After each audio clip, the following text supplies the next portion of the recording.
the shortest distance between points is not a straight line. It's the path of least resistance. And by that, if you think about energy flowing and almost think about like a river, rivers don't flow straight. They find the path of least resistance. Yeah.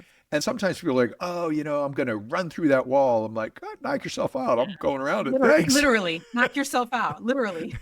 Yeah. So, what we're really looking at is, are we paying attention and continually feeling like where we're guided, and then, moving in alignment with the energy so that we're not fighting the universe. Correct. Yes. Right? Have all this energy that's moving in a particular way, and you're like, no, I'm going to fight it because I'm going to self-determine this thing.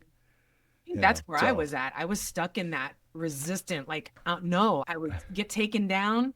And then I would go back and do it again. Get taken down. I did a training a couple of weeks ago, and one of the analogies that I used was, back in the day, they had this commercial where they had the two dummies in the car, and the dummy would crash into the wall, right? And the dummies were like all crazy. Don't be a dummy. Yeah, dummy. That was me. But I did that over and over and over again because I'm stubborn. I was like, I'm doing this. I don't care who gets in my way. And that was that serious imbalance of needing to belong to this group so desperately that was my only identity beyond, that society had labeled me all these things, and I allowed it to happen. And now this has to happen, or I'm nothing. I'm a nobody. I'm not going to be able to function. What are people going to think of me? So leaving was really, really hard for me. I left, and it was really funny because at one moment I got really pissed at Omar because he said to me, because I was sharing with him, I'm frustrated.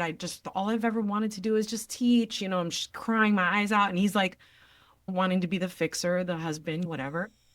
He's like, Jessie, have you thought about maybe teaching in a different way? You could teach in a soul's quest. And I just was like, I am done. I have no support from my husband. I'm done.